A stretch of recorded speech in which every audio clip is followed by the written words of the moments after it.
not a good game by us, obviously. We did not play, I take it back, I was going to say we did not play well at all. I do applaud our guys' fight the last, I don't know, 4 minutes or whatever it was, 3 minutes in the game. They could have easily folded and packed it in, but they scrambled, they fought, and they gave ourselves a chance to possibly send the game into overtime by making a 15 or 17-point game into a one-possession game. So I applaud our guys for that. Other than that, there wasn't much good in the first half. Obviously, we couldn't do anything with TJ. TJ blew by us play after play after play for a layup in the first half, and/or assist, but mainly he scored in the first half. He ended the game with 20 and 10, so you on 9 for 14 from the field. So you give a guy like that a lot of credit for coming in here and giving them belief to start the game, because that's what he did. Also, the young fellow Jalen Smith, he just ran whenever we had a mismatch, and he sat down in the paint, and we did not do a good job of fighting him at all. They threw it directly to him, and he either scored it or he got fouled, but he was 6 for 7 from the floor. 5 of those were rim runs, just sitting down and bullying whoever was guarding him. And then he was 4 for 4 from the free throw line with 13 rebounds. He had a very, very good, productive night for those guys. And the last person was Walker. Walker came off the bench, and he played a great game. I mean, they outscored our bench 34 to 16. And you know, it was great production that they got from top to bottom with whoever Rick threw out on the floor. So tough night for our bench, especially versus their bench. Defensively, like I said, in the first half, just watching TJ blow by us possession after possession after possession was tough.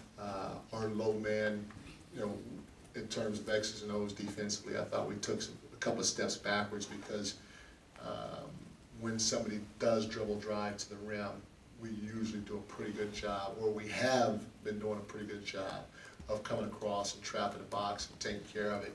But there were too many occasions where that guy on the bottom weak side didn't even move. So it was tough watching that, and it was from multiple guys. It wasn't just one guy or two guys. We had multiple guys. And then in the second half too, and, you know, TJ, he didn't penetrate like he did in the first half, but he just back cut us time after time after time, because we were ball watching. And then we had to react to him when he back cut us, and now we're in scramble mode again, and they got good looks. So our defense was non-existent until we started scrambling and fighting at the end. And you know, they score 126 points on 55% from the field. That's not good. And then the final thing that I would say is obvious. It's obvious. It's our free throw shooting. I mean, this 2 games. And the only reason why I say 2 is I can't remember what was shot in Milwaukee, but from the free throw line. But it's 2 games in a row we shoot 50% from the field. Excuse me, from the free throw line. And I'm not sure what it is. Today we shot more free throws in shoot around than we ever have in a shoot around since I've been here. And yesterday we shot more free throws in a practice than we ever have since I've been here.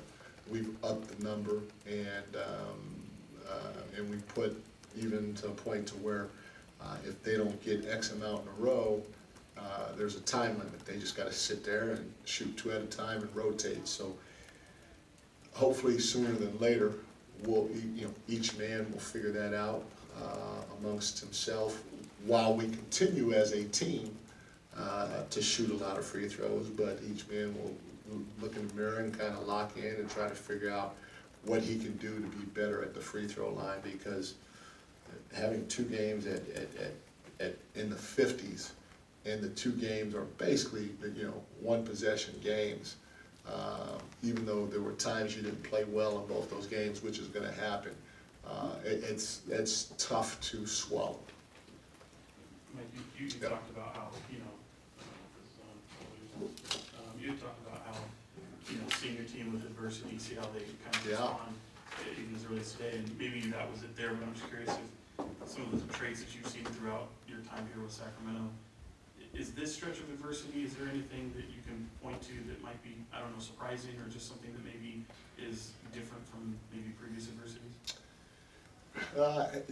Well, I tell you, we've had good stretches defensively, which makes me feel like we're about to break out, because you're not going to always shoot the ball well. And it makes me feel like we got it.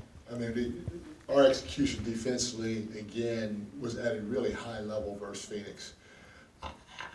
I was disappointed in a lot of things with that game down the stretch, but man, I walked away from that saying, well, okay, if we can get this type of effort and focus and commitment on that end of the floor, we're going to give ourselves a chance, because we have been playing well offensively. And I always felt that whether our offense was here or it wasn't good, I always feel like that's going to come back. So the defensive end of the floor, the inconsistencies, that has been, for me, pretty alarming. And the free throws, the free throws, not just tonight, not just in the last game, but the reality of it is all season. We're 30th in the NBA from the free throw line, and I feel like we have good shooters. I really do, and I'm just, it baffles me a little bit that we shoot the way we shoot from the field and from the three, but then we shoot the way we shoot from the free throw line. So I think probably those two things, probably with the free throw, our free throw percentage being the most alarming, and then second is the inconsistencies that we're getting on the defense end of the floor. Because like I said, 55% and 126 points, that's not good. Mike, when you look at Kevin tonight, career high 31 points, maybe that's the only bright spot you can see on this for the game tonight. Just how nice is it to kind of see him get back into rhythm and be the star that you guys thought he was at the beginning of the year? No, it's great. Kev, like I said, that the game that we got beat pretty good by New Orleans, when we kept him in at the end and gave him extended minutes, to see him, like he had a pop to him or some bounce to him. And so to watch that, for me, I was like, okay, I think he's ready to go.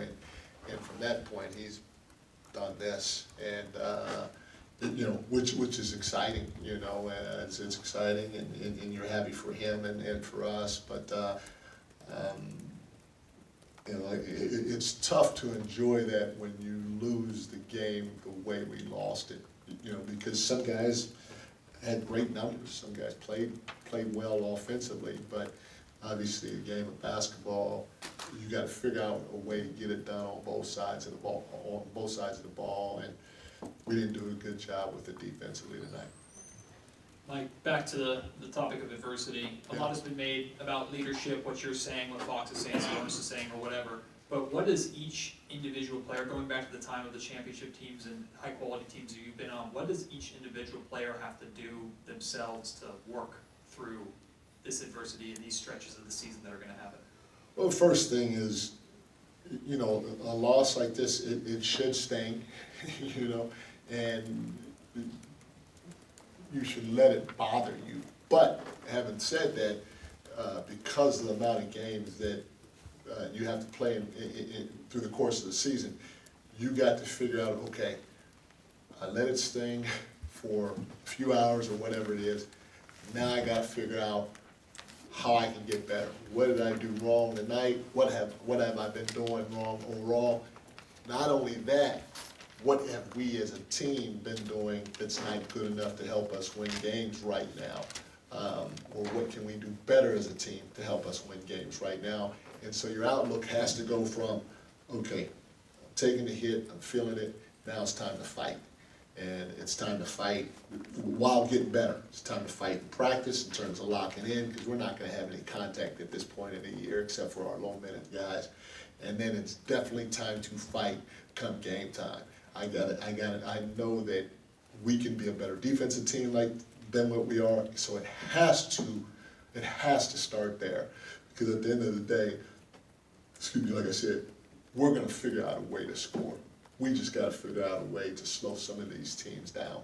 Yeah. I mean, even Milwaukee, like I said, I thought offensively we were great, but it's hard when you're giving up the points, the type of points that you're giving up, and the type of threes that we gave up to their hot guys. It's tough to try to just go toe to toe and outscore guys on a night in, night out basis. When it comes to TJ and those like baseline Nash dribble Yeah. drives, what's the ideal defensive coverage there? The first thing is you want to space him a little bit, and you want to live with his jumper. That's what we told guys, live with his jumper, contest late. We don't want to give up blow-bys. And in the first half, he just put his head down. We tried to press up on him. He drove right by us, and then we relaxed when he got, because he goes behind the basket. And so you think that, okay, well, he's not, you tend to think that he's not gonna score. But he's been playing this way his whole life. And so if you relax, instead of continuing to try to body him along the baseline and not let him step back from underneath the basket to shoot a reverse layup, he's gonna score it. He's used to doing that. So we gotta do a better job of containing the dribble drive first of all. And then second, once he does get along that baseline, you have to have a physical presence with your chest of trying to keep him pinned or dribbling along the baseline and not just come back as soon as he crosses underneath the basket, if that makes sense. Coach Brown, I don't think your bench had a dip since that Portland game, but yeah, 4 points in the first quarter. All of that was Malik. The bench didn't produce anything else until the third quarter. I think Sasha got about 6 points. What's your analysis of, you had a total of 16 points coming from the bench. Just want to get your thoughts of your bench play tonight, not getting that many points from them. Yeah, I mean, in terms of offensively, we didn't get a lot from our bench, but the reality of it is, again,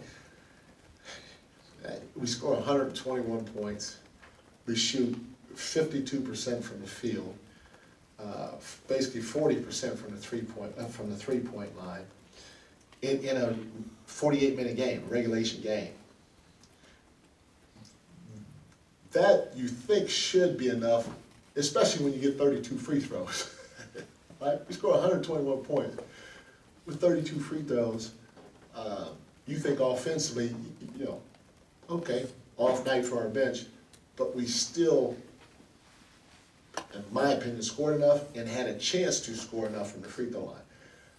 You shoot 58% from the free throw on 32 free throw attempts, so you missed 14. You missed 14 free throws. You could take Malik's out the last one because we had to miss that to try to tip it out for a three. So you missed 14, 13 free throws. That's big. And then on top of that, you give up 55% from the field and 126 points. So I'm a little concerned that our bench didn't score, but at the end of the day, I'm more concerned that our bench and our starters didn't perform at the level that we needed to defensively to try to get to be able to get a win against a team like tonight. Mike, you talk about what you need to see in terms of like fight and leadership and how you guys can get out of this, but what are you actually seeing? Like in reality, what are you seeing from these guys right now? Specifically maybe when you look at Fox and Domas and other guys you look to for that leadership. What are you seeing and how does that compare to what you actually need over the second half of the season? On that, can you just help me out one more time? So you talked about we have to show the fight. You need certain things in terms of your leadership. You need the team to respond a certain way to adversity, as you like to talk about. But right now, maybe they're not responding the way you want, I guess is what I'm getting at. Like, where are the shortcomings right now in terms of what you're seeing? So, the shortcomings is, again, is specifically, and it's different in each game. Milwaukee, we didn't do a good job guarding the three, especially with their hot players. All right, and their hot players hit a high percentage of their three. In the Phoenix game, we turned the ball over, and the turnovers led to easy baskets in transition, and then in transition, we didn't do a good job at all finding bodies. Our transition defense was terrible, even when we didn't turn the ball over. In the fourth quarter, the last, 8 minutes of the fourth quarter, our transition defense wasn't good. Tonight, and again, both those games, we played well offensively to the last 6 minutes when we started turning the ball over against Phoenix. We played well offensively, I thought, the whole game against Milwaukee. And then tonight, the things that we did well in the other two games, come across and trapping the box, or helping our teammates on drives, losing vision of our man so a guy can cut, and now we got to overreact to the cut because he's behind us. So the back cuts, our low man wasn't there, and then blow-bys on the dribble. All that stuff didn't happen the last two games. And so, kind of different things each of the games, and that's why I said earlier that, I'm a little surprised of the inconsistencies that we're getting from game to game to game, because we've shown we can do it. We've shown we can do it on multiple occasions. And then, we go out and we have and we slip in this area. And then the next game, okay, we clean that up, but now we slip in this area. And like I said, but with the exception of us turning the ball over down the stretch in Phoenix, our offense has been good. Somebody sent me something too, and I think our offensive rating is around the same of what it was last year, or close, something similar to that, I think they said. But the difference is the whole league-wide offense has really picked up. So we're doing about the same thing last year, roughly, on the offense end of the floor. And we have the last 5 or so games, if not more. Again, what I'm disappointed in is the inconsistencies of the different parts of our defense that we're bringing to the table, night in, night out, with the exception of the Phoenix game. Thanks, everyone. Thank you, guys.